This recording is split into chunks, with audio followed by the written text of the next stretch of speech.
আসসালামু আলাইকুম। আজকের বিষয়ে কিছু কথা বলবো। তো কেউ খারাপ মাইন্ডে নিবে না। তো যার খারাপ মনে হবে সে ভিডিওটা ছেড়ে চলে যেতে পারো, কেননা সঠিক কথা বলবো আজকে। এখনকার যুগে যে নারী পুরুষগুলো খারাপ লাইনে চলছে তাদের বিষয়ে কথা বলবো।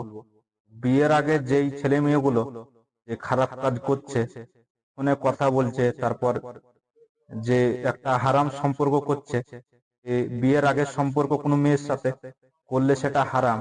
এখনকার ছেলে মেয়ে কেউই মানছে না।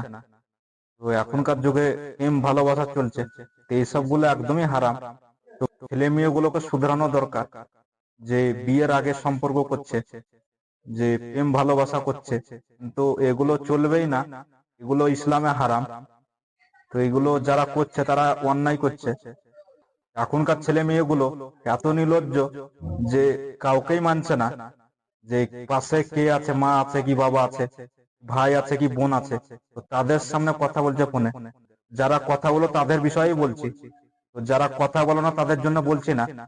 যারা ফোনে কথা বলো যে মা বাপের কথা মানো না, মা বাপের কথা শোনো না, তো তাদেরকেই বলছি। তো খারাপ মাইন্ডে কেউ নিবে না এইসব কথাগুলো। এসব কথাগুলো আমি হক কথা বলছি, ইসলামের কথা বলছি, কেননা এগুলো কোরআন হাদিসের কথা। যার ভালো লাগবে সে মানবে, যার ভালো লাগবে না সে মানবে না। তো নিজের লাইফ নষ্ট না করে ভালো লাইনে চলো, ভালো পথে চলো, তাহলে লাইফে কিছু করতে পারবে। বয়সটা যখন হয়ে যাবে না, তখন বুঝতে পারবে যে আমি কি করলাম। বয়সটা হওয়ার পরেই মানুষ বুঝতে পারে মানুষ কি করছে। তার আগে কেউই বুঝতে পারে না। তার আগে কেউ নোংরা কাজ করে।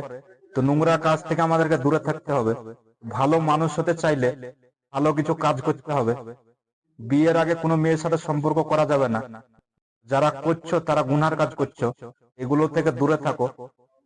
আমি বলতে চাইছি যে শুধরে যাও, ভালো পথে যাও, যাতে এইভাবে উল্টো কাজ করো না।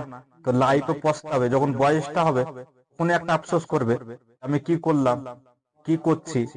বয়স না হওয়ার আগে কেউ বুঝতে পারে না, এরকম আমরা বুঝছি যে বয়সটা হওয়ার পরে যে কি করছি, আমরা কোন লাইনে যাচ্ছি, আমার লাইফ কোথায় যাচ্ছে, পরেই বুঝতে পারছি। তার আগে কিছুই বুঝতে পারেনি। তার আগে জ্ঞান থেকেও আমরা বুঝিনি কি করেছে লাইফে। বুঝতে একমাত্র সেই পারে যার ভিতরে দিন আছে, ইসলাম আছে, সেই বুঝতে পারে কোনটা গুনাহ হচ্ছে, কোনটা নেকি হচ্ছে, সেগুলো সবই বুঝতে পারে। তো আমাদেরকে বুঝার তৌফিক দেয় যাতে আল্লাহ, হেদায়েত দান করে যাতে আল্লাহ আমাদেরকে। তো ভালো লাইনে চলি। তো আজকে সঠিক কথাগুলোই তোমাদেরকে বলছি। আমি কোনো ফালতু কথা বলতে আসিনি ভিডিওতে। যেগুলো সঠিক কথা সেগুলোই তোমাদের সামনে শেয়ার করছি, সেগুলো তুলে ধরছি।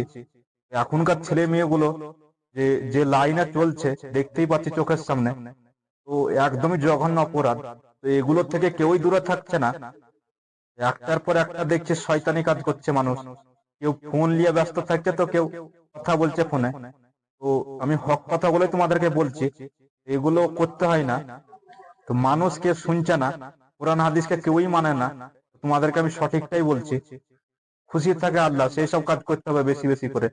তো মানুষ কেউই মানছে না। এই যে সুদ খাওয়া হারাম, তাও মানুষ সুদ খাচ্ছে। তো মানুষকে মানা অবশ্যই দরকার। মানুষ মরলে যে কিভাবে আযাব হবে সে মানুষটাই জানে, কবরে কিভাবে আযাব হবে। তো কেউই বুঝতে পারে না। দুনিয়াতে কত কি মানুষ দুনিয়াদারিলে ব্যস্ত থাকছে, তো ভালো কাজ কেউ করছে না। কেউ সুদ খাচ্ছে, তো কেউ ঘুষ খাচ্ছে। ঘুষ খাওয়া ইসলামে হারাম, সুদ খাওয়া হারাম আছে, এতিমের হক মারা হারাম আছে। তো কেউই মানছে না এগুলো। তো এগুলো মানা দরকার, অবশ্যই মানা দরকার মানুষকে। মানুষ কেউই মানছে না। মানুষ নিজে নিজেকে বড় ভাবছে আর অন্যদেরকে ছোট চোখে দেখছে। তো এগুলো হচ্ছে একটা অন্যায়। লাইফে কিছু করতে চাইলে ভালো কিছু করো, ভালো কিছু শিখো, তাহলে লাইফে উন্নত হবে। তাছাড়া কিচ্ছু হবে না। তাছাড়া এইভাবেই অশান্তি হবে, লাইফে পিছিয়ে যাবে।